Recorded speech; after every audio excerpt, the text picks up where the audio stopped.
Bonjour à toutes et à tous, je suis Mathieu Charrier, ravi de vous accueillir dans 9e art, le podcast de la Cité internationale de la bande dessinée et de l'image d'Angoulême.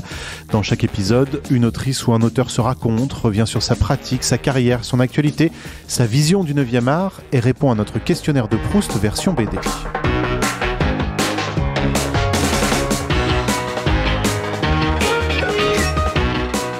J'ai démarré la bande dessinée il y a presque 40 ans, à une époque où nous n'étions qu'une poignée de femmes.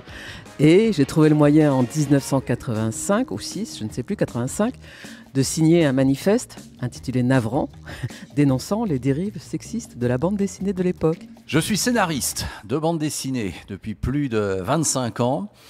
Dernièrement, j'ai eu le bonheur de faire un livre qui n'a pas trop mal marché, qui s'appelle La Bombe.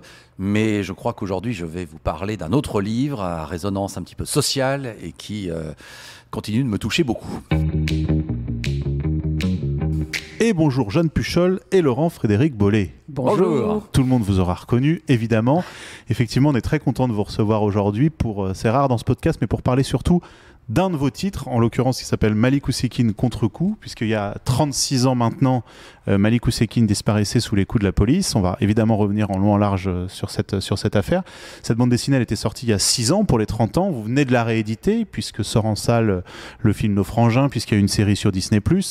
D'abord, peut-être resituer en quelques mots ce qu'est cette affaire Oussekine. Décembre 1986, on est en période politique dite de cohabitation. François Mitterrand, président de la République, Jacques Chirac, Premier ministre. Pas le même bord politique, ça peut jouer. Une réforme dite des universités est à l'étude. Les étudiants, en tout cas beaucoup d'entre eux et quelques universités, la contestent et sont sortis dans la rue pour manifester. Dans la nuit du 5 au 6 décembre 1986, la soirée, on va dire, va dégénérer. Il y avait déjà eu des affrontements quelques semaines et quelques jours au préalable. Mais là, ça se passe mal puisque sur les coups de 1h30 du matin, 2h du matin, un jeune homme est frappé à mort dans le hall d'un immeuble. Ce jeune homme, il s'appelle Malik Oussekine. Il est donc littéralement mort sous les coups de matraque d'une force policière qui intervenait en moto. Et nous avons tous su au réveil, le samedi 6 décembre au matin, que donc un jeune homme était mort sous les coups de la police. Cette affaire a littéralement révolté la France et elle reste, je pense, plus de 30 ans après, très connue et à cause notamment de ces faits très, très, très frappants, si j'ose dire. Jeanne, dessiner une personne morte, en l'occurrence, c'est aussi lui redonner vie. Ah oui, d'autant plus qu'il n'y avait pas énormément de photos de Malik Oussekine et donc il a fallu que j'extrapole beaucoup à partir de quelques clichés où j'avais 2 photos de face, donc il faut recréer et reconstituer une sorte de présence comme ça et en même temps une présence de quelqu'un d'assez discret a priori, une personne qui n'avait pas beaucoup d'amis, qui avait une vie assez discrète. La plupart de ses proches ne savaient pas, par exemple, qu'il s'intéressait au catholicisme, qu'il était sur le point de se convertir, qu'il envisageait même de devenir prêtre. Enfin, voilà, donc c'est un jeune homme mystérieux, finalement, qui meurt cette nuit-là, alors qu'il n'est même pas engagé dans ce mouvement de contestation, et dont la vie se révèle petit à petit, et c'est d'autant plus ironique que la police, sur le coup, a essayé de la cacher, ou de la déformer, de lui faire dire autre chose que ce qu'elle n'était. Oui, d'ailleurs, cette Bible présente dans ses affaires va être instrumentalisée. C'est à ça que je pensais, effectivement. Ouais. Vous commencez le livre en imaginant ce qu'il aurait pu devenir. C'est-à-dire que vous vous dites qu'il aurait pu être employé de bureau, agent immobilier, fonctionnaire, il aurait pu retourner en Algérie, il aurait pu devenir prêtre. J'ai toujours dans mes romans graphiques, ça j'avoue, c'est peut-être plus une question stylistique à la rigueur dans un premier temps, fait des prologues et des épilogues. J'avoue qu'effectivement, je trouve que ce format où on a le temps, avec une pagination importante, de développer des relations humaines ou des faits, le côté prologue et épilogue, moi je l'ai toujours bien senti parce que je trouve que ça peut donner un ton et puis ça peut nous apprendre à la fin, un peu en mode, mais dans les faits authentiques, qu'est-ce qui s'est vraiment passé, là aussi c'est complémentaire, je trouve, de la lecture. Là, ça m'est venu comme ça parce que j'ai dû lire qu'effectivement j'ai dû avoir l'impact de nouveau que Malik est mort à 22 ans et qu'à 22 ans, évidemment, la vie pratiquement, on pourrait dire, ne fait que commencer. En tout cas, lui qui se cherchait un petit peu dans la vie, ça c'est sûr. Il avait tout l'avenir devant lui et cette vie, on la lui a prise de manière absolument horrible et terrible. Donc, je ne sais pas pourquoi cette idée m'est venue, mais enfin bon, c'est vrai que je trouve qu'elle est pas mal, oui, si vous me permettez cette expression, parce qu'effectivement, on prend conscience qu'il avait une vie normale, d'un homme normal à vivre, et on lui a même pas donné cette chance. Jeanne, ça doit être terrible de dessiner ça. Alors là, oui, ça c'était encore plus difficile, hein, puisque donc déjà pour le représenter tel qu'il était au moment de sa mort, j'avais assez peu d'éléments à partir desquels il avait fallu que j'extrapole. Et là, à plus forte raison. D'ailleurs, il est très différent d'une page à l'autre. Enfin, de mon point de vue, il est plausible en termes de ressemblance et de vieillissement possible, plus ou moins maigre, plus ou moins enrobé. Mais c'était aussi représenter des sortes de personnages emblématiques, quoi, de chaque cas de figure imaginé par Laurent Frédéric. Au départ, vous fixez aussi chaque camp, j'allais dire. On ne sait pas encore qui vont s'affronter, mais c'est-à-dire qu'on est à la fois avec le médecin qui va devoir faire l'autopsie, on est évidemment avec les étudiants qui manifestent, on est avec Malik, on est avec ces policiers sur lesquels on va revenir. C'est-à-dire que vous construisez aussi le récit comme ça, comme une société qui va se cliver sur ce Kaousekine. Oui, alors le principe du livre. Quand nous le construisons, nous sommes donc déjà en objectif de paraître pour les 30 ans de l'affaire. C'était un peu le but. Hein. Donc, c'est la première édition, 2016, 30 ans après les événements. C'est vrai que 30 ans ont passé, c'est quand même pas rien. Difficile, peut-être, enfin moi en tout cas c'était mon idée, de repartir sur les faits un petit peu comme ça factuels, ou bien sûr la dénonciation elle fait partie du livre, c'est évident. Mais peut-être qu'il y avait moyen d'aller un petit peu plus loin 30 ans après, quoi. C'est ça que je veux dire. Donc là, un récit choral, effectivement, avec une galaxie de personnages, dont l'idée toute simple est que, bien sûr que Malik Oussekine, on connaît un peu son emploi du temps dans cette fameuse nuit du 5 au 6 décembre 1986. On sait par exemple qu'il était globalement dans un restaurant dans le 17e entre 22h30 et 23h, et qu'il était fatalement rue Monsieur le Prince vers 1h30 du matin. Bon. Il a donc croisé du monde, forcément, que ce soit dans le métro, dans la rue, etc. Eh bien, nous avons imaginé qu'effectivement, les personnes, ce soir-là, qui ont croisé Malik Oussekine et pour lesquelles, sans aucun doute, la vie ne sera plus jamais la même. Donc, eux subissent aussi des contre-coups, avec ce petit jeu de mots, si j'ose dire, entre les coups que prend Malik et le contre-coup que peuvent avoir les personnages. Donc voilà quelle était exactement la philosophie de notre récit. Et ça veut dire qu'il faut se documenter aussi sur la rue, sur les lieux, sur ce hall d'immeuble, sur... Alors là, c'est terrible parce que le passé proche, 30 ans, c'est à la fois proche et lointain. Ça ressemble vraiment pas en fait à aujourd'hui, même si les lieux sont toujours là. Moi, je suis parisienne, donc c'est des lieux que je connais. Mais oui, ça demande une documentation d'autant plus précise que c'est un passé relativement proche. Et je me souviens par exemple m'être creusé la tête et m'être demandé si les policiers avaient encore des képis ou déjà des casquettes, par exemple. Et j'ai bien fait de me poser la question parce que c'est vraiment un moment charnière. Ça s'est joué dans ces années-là, l'abandon du képi pour la casquette. En termes de mobilier urbain, les choses ont beaucoup changé. Donc tout ce qui est le long des trottoirs, les abribus, les voitures, même les vêtements en fait, même si il fallait pas faire d'erreur, il fallait pas faire trop des pattes d'éléphant par exemple parce que ça aurait été trop connoté années 70. Après il y a le fait qu'il y a des gens qui restent toujours attachés à une mode qui est déjà passée. Et la chance que j'ai eue, c'est que j'avais gardé pas mal de photos que j'avais faites pendant mes études. Donc moi, je suis un peu plus âgé que Laurent Frédéric.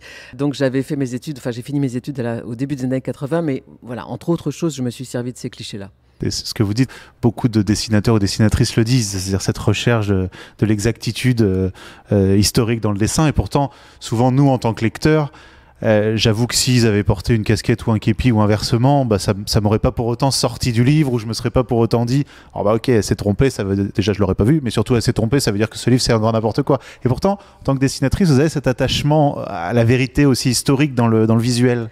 D'autant plus concernant une affaire pareille, je veux dire, où il y a quand même la vie d'un homme qui est au centre et une vie qui est perdue de manière particulièrement révoltante. Donc il y a ça, et puis en fait ça aide aussi. C'est plus facile finalement de passer un peu de temps ou beaucoup de temps à chercher de la documentation parce qu'on va trouver des idées. Moi, je sais que certaines des visages des personnages secondaires, par exemple du peloton là, des policiers, l'espèce de caporal là, qui les emmène dans le car, j'ai trouvé son visage en visionnant une vidéo parce que bon, il y a ça aussi, c'est qu'on a accès maintenant grâce à Internet à énormément de documents, et j'avais trouvé qu'il avait une bouille géniale, ce type avec ses grosses moustaches et tout. Je me suis dit, mais il est parfait, je vais le garder pour faire le caporal Caporal, ce n'est pas un personnage principal. Bon, pour les personnages principaux fictifs, là, il a fallu que j'invente. Mais disons que pour tout le reste, c'est vrai que ça aide aussi de piocher dans le réel, énormément. Est-ce que vous diriez que c'est une bande dessinée engagée ? Oui, je pense, forcément. Quand bien même, effectivement, la volonté de dépasser un petit peu la lecture première d'une dénonciation d'une bavure, mais qui reste une bavure, qui reste une affaire choquante, révoltante. Donc là, c'est là qu'est notre engagement. Maintenant, on pourra détailler. Il y a quelques aspects où on voit bien qu'il y a une sorte de volonté un petit peu d'être au-dessus d'une certaine mêlée, de peut-être essayer de tirer quelques leçons d'humanisme. Parce que c'est ce que j'allais dire. Ce qui est ambigu, c'est qu'à la fois, ces policiers, on les voit vous les montrer comme des grosses brutes, et en même temps, il y a cette hiérarchie qui les chauffe à blanc, je dirais, avant qu'ils montent sur leur moto. Tous les témoignages font état qu'effectivement, quand les mecs, ils sont dans leur garage et qu'ils attendent toute la journée que peut-être ils vont monter sur leur moto, effectivement, déjà, il y a une sorte de libération digne d'un rodéo, mais c'est aussi con que ça, hein, qui fait que bon, ça y est, on sort, on met les gaz et on sillonne Paris comme les motos. Je pense soudainement là, au film de Fellini, Roma, je ne sais pas si vous vous souvenez de cette fin où les motos traversent Rome et il y a un côté grisant, il y a un côté où on part à l'assaut, littéralement, ça je le crois. Vous rajoutez effectivement une hiérarchie qui arrête pas de dire oh, les étudiants sont chauds, là, ils vont vous taper ce soir, donc effectivement, le message, on y va en mode combat. Et puis, effectivement, cette histoire, de toute façon, c'est le prototype de la bavure.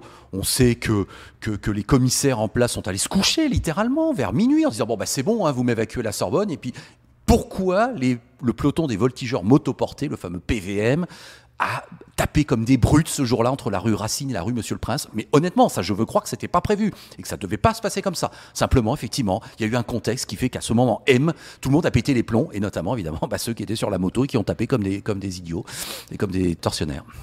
C'est vrai que le geste de ce policier, enfin celui qui frappe Malik Oussekine avec acharnement, pour moi, il reste complètement incompréhensible. Et je trouve que c'est toute la force du scénario de Laurent, d'avoir su créer un personnage de policier qui est dans le même peloton et qui, lui, a des états d'âme, quoi. Et ça, je pense que c'est pas du tout de la fiction. Je pense qu'en effet, dans ce genre de contexte, il y a toujours quelqu'un qui va se dire est-ce qu'on n'est pas en train de faire une énorme connerie, mais qui va être dans une position très compliquée parce qu'il est entre le marteau et l'enclume et qu'il y a l'esprit de corps, la solidarité, le fait qu'il vaut mieux mettre ça sous le tapis. Mais en fait, quand même, ce que je trouve très fort dans le récit, c'est la subtilité, en fait, que tous les personnages, même ceux à qui l'histoire passe un peu au-dessus de la tête, vont avoir une sorte de prise de conscience, en fait, en cours de route. Et je trouve que tous les personnages, en fait, sont animés par cette prise de conscience. Tous sauf ceux qui gomment les traces. Je pense à cette médecin-chef qui s'occupe de l'autopsie, je pense au ministre. Enfin, c'est vous montrer aussi comment la machine d'État se met en route pour qu'en fait... on efface tout ça. Et ce qui est étonnant, c'est les mensonges qui sont proférés dès les premières heures et on sent que c'est juste pour gagner du temps, qu'au fond tout le monde sait que ça va péter à un moment ou un autre, et la fausse information selon laquelle il était d'origine libanaise. Et en fait, moi, quand je me suis documenté sur cette période, j'ai réalisé qu'en 86, ce que j'avais oublié, c'était l'année des attentats, entre autres à la rue de Rennes, là, qui avait quand même fortement marqué l'opinion, bien entendu, et qui était lié au conflit au Proche-Orient et qui mettait en cause des mouvements terroristes libanais. Donc même ça, je pense que c'est une construction pour gagner du temps en disant bon, ouais, c'était quand même un peu un malfaiteur, le jeune gars qu'ils ont tabassé cette nuit. Bon, on raconte un bobard le temps de je sais pas quoi, mais avant de finir par dire ben non, quoi, c'était pas du tout un Libanais. C'est la preuve quand même que lorsqu'on fait partie d'une institution, voire d'une hiérarchie, voire d'une administration, voire d'un État, vous voyez, il y a un réflexe. Il y a un réflexe de protéger ce qu'il y a au-dessus de nous. C'est manifestement, c'est le cas. Alors ça peut atteindre, j'ai l'impression, les personnes les plus intelligentes, les plus sensées, les plus raisonnables, peut-être même les plus humaines, mais c'est arrivé. Donc c'est pour ça que cette histoire reste encore plus de 3 décennies après emblématique. Parce qu'elle permet pour la police d'essayer de comprendre comment on peut arriver à des dérives, ça c'est sûr, parce que on le sait de sources sûres, que cette histoire, elle est enseignée dans les écoles de police, en mode, voilà ce qu'il ne faut pas faire. Donc ils en ont bien conscience. Bon, mais c'est arrivé. Et c'est aussi le prototype d'une réaction étatique, administrative, complètement déconnectée de la réalité, qui peut-être, à la rigueur, s'expliquait, car à l'époque, il n'y avait pas les réseaux sociaux, il n'y avait pas les chaînes d'infos. Et pourtant, on en parlait avec Jeanne, là, en venant vous voir, il y a une photo quand même qui existe de Malik au sol, dans le hall. Donc il y a quand même un photographe de presse qui est là. Donc ça prouve bien qu'on peut pas passer au travers des mailles d'un tel filet, quoi. Vous faites le choix aussi de ne pas montrer le procès. Non. Vous ne mettez même pas d'encart pour expliquer ce que sont devenus les policiers, s'ils ont été condamnés ou pas. Pourquoi ? Ah, c'est une pièce de théâtre, si j'ose dire. Je réponds tout de suite. C'est une dramatique qu'on avait créée en mode un peu la nuit, le jour le plus long. C'est littéralement la journée du 5 au 6, une unité de lieu, Paris. Bon, il y a quelques scènes un peu à Londres, mais enfin bon, voilà, c'est périphérique. Une unité d'action, de temps. Je revendique effectivement ce côté unifié dans un laps de temps très court. Pour moi, le fait que ça se passe uniquement la nuit, ça a été formidable du point de vue du dessin, parce que d'une part, personnellement, je préfère les scènes nocturnes. Je trouve que c'est beaucoup plus intéressant à dessiner. Et là, ça accentue l'aspect dramatique, quoi. On est effectivement dans une tragédie qui dure toute une nuit. Ça m'a permis d'utiliser des noirs très tranchés, des oppositions noir-blanc. Enfin, j'ai même choisi le traitement graphique de cet album que j'ai fait avec des feutres, avec des marqueurs de différentes tailles. Donc un instrument qui n'est pas très subtil, on va dire. Et ça me permet de traiter les décors de manière assez minimaliste, de faire des choses presque abstraites, en fait, dans certaines scènes. Si on avait traité le procès, ce qui est le cas de la série, par exemple, moi j'ai appris beaucoup de choses que j'ignorais, on aurait perdu de cette intensité-là, de cette force dramatique de traiter juste les quelques heures autour de la mort de Malik Oussekine. Et donc le noir et blanc s'est imposé, évidemment. Bah oui, bien sûr. Vous traitez aussi en filigrane la question du sida. C'était la volonté, sans doute accompagnant ce récit choral dont je vous parlais, donc d'être représentatif un peu de la société, puisque dans nos personnages, il y a ceux qui tout de suite sont émus par le sort de Malik, et puis il y en a même d'autres qui vont essayer de s'en détacher, on voit bien qu'ils n'ont pas envie de se brûler les ailes en quelque sorte, et puis il y en a d'autres qui vont prendre conscience. Bon, voilà, il y a une galaxie effectivement assez représentative. Bon. En se remettant dans l'époque, mentalement, par la documentation, par notre travail qui commençait, c'est vrai qu'on s'est rendu compte que c'était les années aussi sida, quoi, où Daniel Mitterrand avait patronné un grand gala, où il y avait encore beaucoup d'inconnus, beaucoup de questions, beaucoup de méfiance, et effectivement, je crois que ça faisait partie de cette ambiance pesante, un peu quand même, qui était sur notre société en règle générale.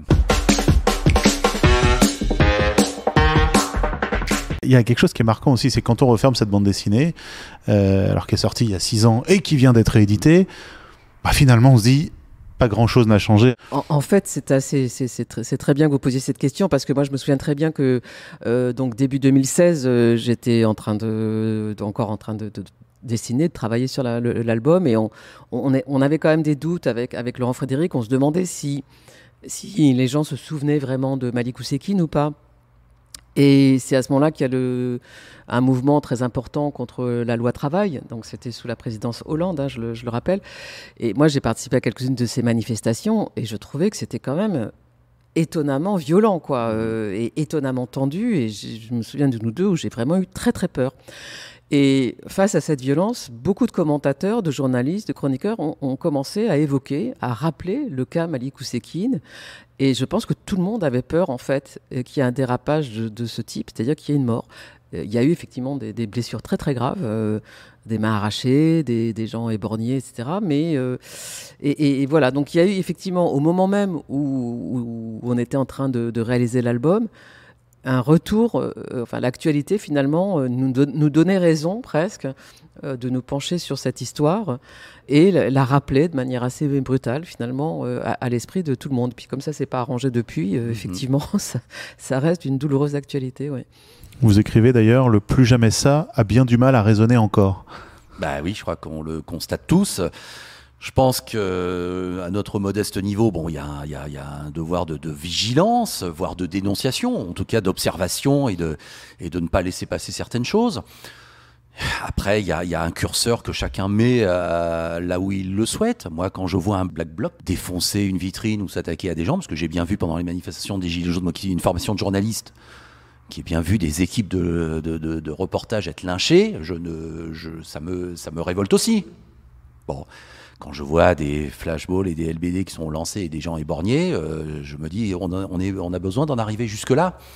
Donc il y a sans doute un équilibre à trouver, mais le fait est que lorsque Rémi Fraisse ou le pauvre Cédric là, qui a été plaqué à terre et qui est mort étouffé, ça ne doit pas arriver.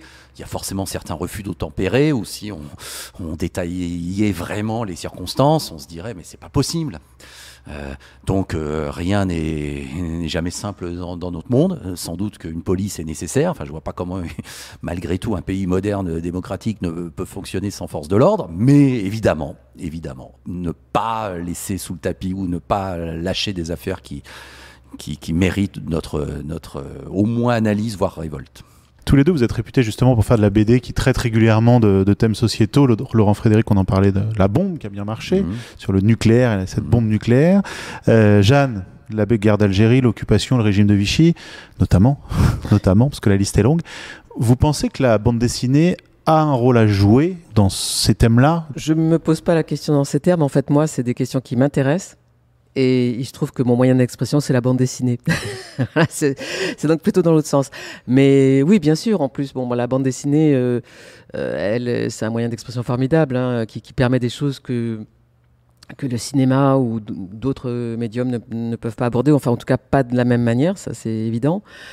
Et après, oui, je pense que c'est aussi un mode d'expression d'un abord assez facile pour les lecteurs et lectrices, et que donc, oui, ça peut être une bonne manière d'avoir un premier contact avec une histoire qu'on ne connaît pas. Dans Malik Oussekine, il y a quand même une bibliographie à la fin qui permet d'aller plus loin si on le souhaite.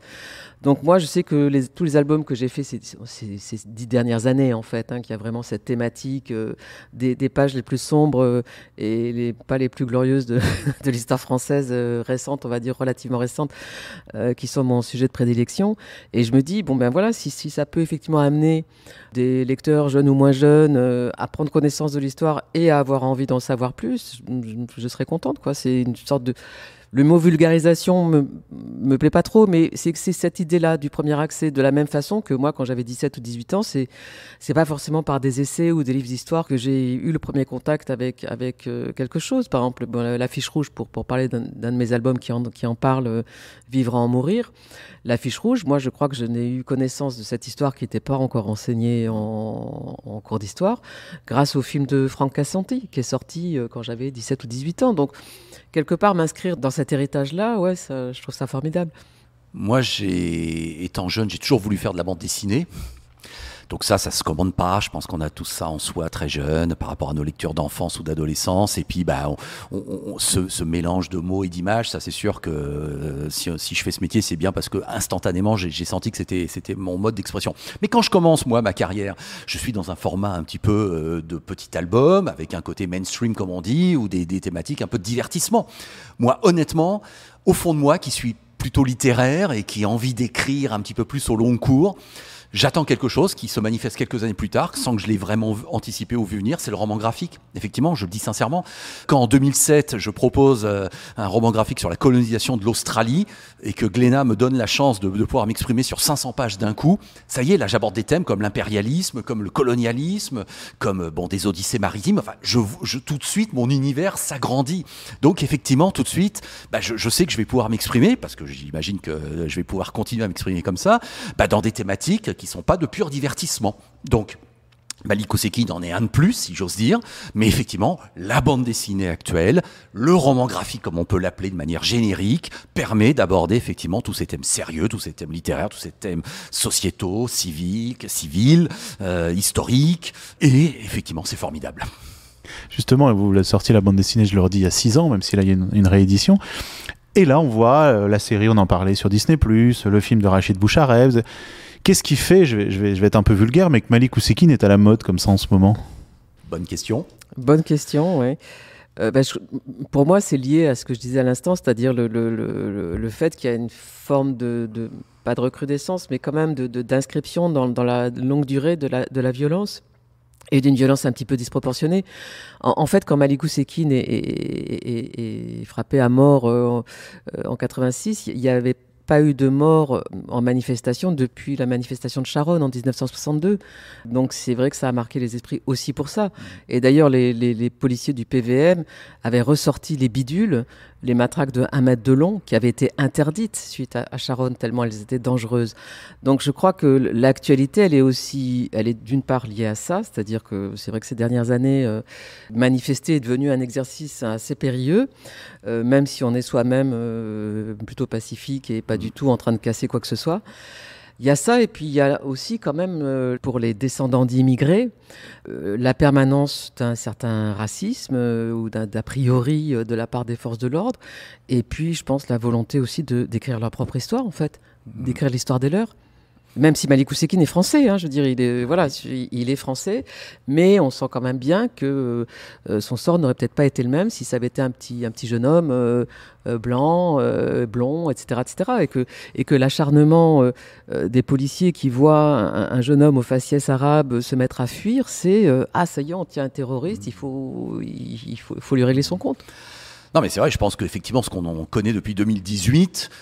Gilets jaunes, manifestation, a dû jouer dans ce maelstrom de sentiments, de sensations que des producteurs... Parce que ce qui sort là en 2022, on sait très bien, c'est des productions qui remontent à 2-3 ans en arrière, comme notre livre. Il paraît en 2016. On a vérifié nos premiers échanges de mails, Jeanne et moi, sur ce projet. C'est 2 ans auparavant encore. Donc effectivement, ça se construit un peu dans la durée. Mais bon, le fait est qu'il se trouve qu'en 2022, on aura constaté qu'il y a une série télé sur Disney+, un film au cinéma et la réédition d'une BD. Bon, c'est vrai qu'à posteriori, j'ai envie de dire qu'on avait peut-être 6 ans d'avance, nous, parce que je trouve qu'on s'est senti un peu seul, Jeanne, en 2016, pour les 30 ans.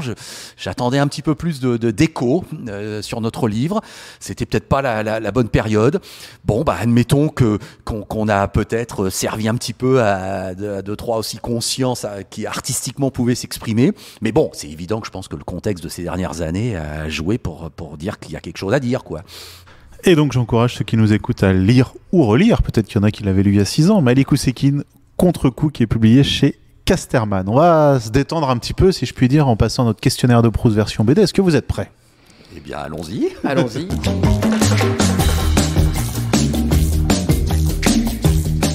La première BD que vous avez lue ? Astérix. Forcément Tintin, moi. Allez, le Lotus bleu, je pense. Astérix, alors moi j'étais vraiment gamine et c'était terrible parce que c'était mon père qui adorait les bandes dessinées et je pense que c'était le combat des chefs ou je sais pas quoi, donc on l'entendait hurler de rire et avec mon frangin quand on lisait la BD après, on trouvait ça rigolo et tout, mais on riait pas autant quoi, et évidemment parce que tous les jeux de mots et toute la charge politique qu'il y a en particulier dans le combat des chefs ne pouvaient être compréhensibles que par des adultes. Voilà, donc voilà, c'est ce qui me vient en premier parce que en tout cas en album, je lisais des magazines, bien entendu, enfin des hebdomadaires, mais en album, j'ai ce souvenir-là de la déception que j'avais ressentie en lisant cet Astérix, qui certes était très divertissant, mais je ne voyais pas pourquoi ça faisait tant rire mon père. Quelle est selon vous la meilleure BD de tous les temps ? Je vais enchaîner avec ce que j'ai dit précédemment. Je persiste à penser que c'est Tintin au Tibet. Voilà, qui est mon album de Tintin préféré. J'ai qu'un regret, c'est qu'à un moment donné, voilà, si je devais pinailler à un moment donné, on voit le Yéti dans une planche, on va dire aux alentours de la 30-40e. J'ai toujours pensé que Hergé n'aurait pas dû le montrer aussitôt pour qu'on le revoie seulement qu'à la fin en mode grosse bestiole, là, un petit peu quand même effrayante, même si évidemment après c'est un autre regard qu'on a sur le Yéti. Mais Tintin au Tibet, par sa construction, par son humanisme, par ce suspense un petit peu pour aller sauver un enfant, par le capitaine Haddock qui me fait toujours hurler de rire quand je le vois se prendre les pieds dans les tendeurs de la tente de camping, et puis par ces puissances des images d'Hergé, le Yéti, effectivement, dans la tempête de neige, progresser, l'avion échoué, là, oui, pour moi, allez, j'y vais, Tintin au Tibet. Ici même Tardy Forest, parce que voilà, justement, il y a la combinaison du talent d'écriture et d'imagination de Jean-Claude Forest. J'étais en train d'hésiter entre un 100% Forest et puis le Tardy Forest, parce que je trouve que c'est aussi un des meilleurs albums de Tardy, parce que son trait, finalement, qu'on connaît si bien, qui est tellement reconnaissable, trouve dans cette histoire une dimension nouvelle, et que je trouve que c'est une réussite quoi, d'avoir imaginé ce tandem, cette collaboration entre ces deux très grands talents-là. Quelle est la plus belle couverture de bande dessinée, selon vous ? Eh bien, spontanément, comme ça, puisque c'est un jeu spontané, je préviens tout le monde qu'il n'y a pas eu vraiment réflexion en amont. Donc, ok, on y va, on joue le jeu. Spontanément, je vais vous dire Isaac le pirate, tome 2, les glaces. Enfin, bon, on voit les marins qui regardent dans la nuit, manifestement, soit des icebergs, soit, etc. Donc là, il y a la puissance d'évocation de Christophe Blain, là, dans cette couverture, m'a toujours fasciné. René au bois dormant, Hélène Usdin. Vraiment une couverture saisissante, et puis bon, le reste, le contenu de l'album l'est aussi, mais moi je sais que cette couverture, cette espèce de petit fantôme rose là sur un fond bleu-vert que j'ai vu d'abord sur les réseaux, enfin sur internet, m'a énormément intriguée, et je m'étais dit oulala, mais quand ce livre sort, il faut que je le lise absolument, quoi. Voilà. Et maintenant la plus belle case de bande dessinée. La plus belle case de bande dessinée pour moi, c'est dans un Hugo Pratt. Un Corto Maltese, c'est dans La balade de la mer salée. En fait, c'est une page entière où il n'y a plus de traits de contour, où c'est des oppositions de masse noir et blanc. Donc, évidemment, quand on voit mon travail dans Malik Oussekine, on peut comprendre d'où ça vient. Et c'est en particulier une case que j'ai d'ailleurs reproduite telle quelle dans un de mes propres albums. Pas grand monde s'est rendu compte de l'emprunt. Et c'est une page une case qui est donc au moment du naufrage et où Caïn et Pandora se retrouvent presque à se noyer en fait, et où il y a une espèce de grosse vague blanche et il y a juste deux petites jambes noires qui sortent sur l'écume blanche. C'est pratiquement abstrait en fait, c'est très très impressionnant. Voilà, ma case mémorable, c'est celle-là. Bon, je suis pris quand même un petit peu là au débeauté. Bon, je vais vous en trouver une. Alors peut-être qu'après je me dirai mais non, zut, ça aurait dû être celle-là. C'est le jeu. Dans Watchmen, qui est quand même pour moi une lecture aussi essentielle, il y a des cases mémorables, effectivement. Dans certains Rourke d'Andreas qui m'a fasciné, dans certains Julius Corentin Fac de Marc-Antoine Mathieu, il y a des cases géniales. Mais bon, allez, si je dois vous en donner une. Tu parlais tout à l'heure des Passagers du vent, ma chère Jeanne. Eh bien, je me souviens qu'à la fin d'un des épisodes, un des 5 tomes, on va dire, de la série première, parce qu'après il y en a eu, mais enfin, on va partir sur les 5 premiers. Je ne sais plus si c'est à la fin du premier ou du 5e, mais il y a l'héroïne, là, et le marin, qui se regardent, et elle met ses cheveux pour simuler une moustache. Et il y a un jeu de regard entre les deux. Donc, c'est plutôt deux cases qui se font face. Mais j'ai toujours trouvé qu'il y avait une complicité, un sentiment d'amour entre les deux, et qui a été exprimé d'une manière formidable. Elle m'a vraiment toujours marqué. Voilà, cette fin d'album via ces deux cases. Voilà, excusez-moi d'avoir un peu triché. Votre personnage de bande dessinée préféré? Hypocrite. Voilà, on revient à Jean-Claude Forest. Hypocrite, personnage improbable, paru dans Pilote dans les années 70, paru en album. J'ai hésité à citer ces albums-là tout à l'heure, mais à la place de ici même. Quel formidable personnage, qui porte fort mal son nom d'ailleurs, parce que Hypocrite dit ce qu'elle pense. Elle n'est pas hypocrite du tout. Allez, je vais vous dire Rourke, Andreas, dont je suis un grand fan. J'aurais pu dire le capitaine Haddock, qui est immortel évidemment, mais bon, allez, on va essayer de sortir un petit peu. Rourke, que j'ai découvert dans Tintin quand j'étais ado, ses cheveux blancs, ses histoires fantastiques avec cet esprit soit d'Edgar Allan Poe, de Lovecraft, ce personnage qui au fil des albums, qui n'est pas du tout celui qu'on croit, qui va vivre des aventures dans la jungle amazonienne avec des cathédrales qui sont là, ou dans des autres dimensions. C'est typiquement un héros visuellement génial, charismatique, avec un esprit fantastique qui nous entraîne ailleurs, avec toute la puissance d'évocation de la bande dessinée. Donc, allez, Rourke. Plus difficile, votre personnage de bande dessinée détesté? Il y a une image qui m'a traversé la tête quand même. Alors, c'est pas un personnage, c'est un groupe. Les Trompe-la-Mort dans le premier concombre masqué, en noir et blanc. Et le concombre doit verser du yaourt sur le désert pour que les Trompe-la-Mort, qui c'est 3 mecs d'allure militaire, sans Yaglourtine, enfin bon, Mandrika, quoi. Voilà. Et pour terminer, je vais vous demander une autrice ou un auteur de bande dessinée qu'on ne connaîtrait pas forcément et que vous voudriez nous conseiller. Je sais pas, moi, Perrine Rouillon, La Petite Personne, 3 livres consacrés à la petite personne en 30 ans, je crois que c'est quelque chose comme ça. Je pense qu'elle est connue et qu'il y a des tas de gens qui la connaissent pas, et que les gens qui la connaissent sont des fanatiques absolus, quoi, de La Petite Personne, qui est un petit personnage, qui est un petit graffiti, qui entretient un dialogue avec sa créatrice. Donc voilà, Perrine Rouillon. Eh bien, j'ai fait la connaissance récemment d'un jeune auteur que je ne connaissais pas, Gad. GAD, il signe chez Flic Glacial et j'ai acheté un de ses albums aux éditions du Lapin. J'avoue que je suis bidonné. Voilà, une sorte d'humour complètement déjanté, parfois un peu scato, mais bon, à mourir de rire, qui me rappelle un peu l'époque Sapin dans Super Murgeman. Donc voilà, je vous dis GAD. Eh bien, merci beaucoup, Jeanne Puchol, Laurent-Frédéric Bollé, d'avoir joué le jeu. Et je le redis, donc, lisez, relisez Malik Oussekine, Contre-coup, qui vient de ressortir aux éditions Casterman. Merci. Merci à vous. Nous, on passe à notre coup de cœur de la cité. Coup de cœur de la cité porté aujourd'hui par Baptiste Sozo, libraire. De quoi as-tu décidé de nous parler ? Alors aujourd'hui on va parler de Okaei, un titre du label 619 avec pour auteur et dessinateur Neyef, qui nous propose une aventure dans les grandes plaines d'Amérique aux côtés de George, un jeune garçon qui va être recueilli par un groupe de bandits, Lakota, donc de la tribu des Lakota, et ce jeune garçon va retourner un petit peu aux sources de son peuple qu'il ne connaît pas, ayant été élevé dans une réserve. C'est un très très bon titre, aussi bien au niveau de la colorisation que de la narration, et un excellent point d'entrée dans la collection du label 619. On connaît le label 619 surtout pour des titres comme Carbone et Silicium ou encore Shangri-La de Mathieu Bablé, qui sont d'excellents titres de science-fiction que je vous recommande aussi très fortement. On redonne la référence ? Donc il s'agit de Okaei, un titre de Neyef de la collection Label 619, édité par Rue de Sèvres.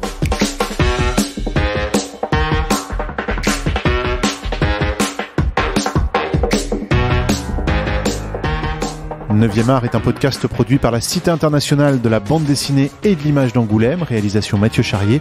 N'hésitez pas à commenter ces épisodes, à les noter, à en parler autour de vous, c'est très important pour nous.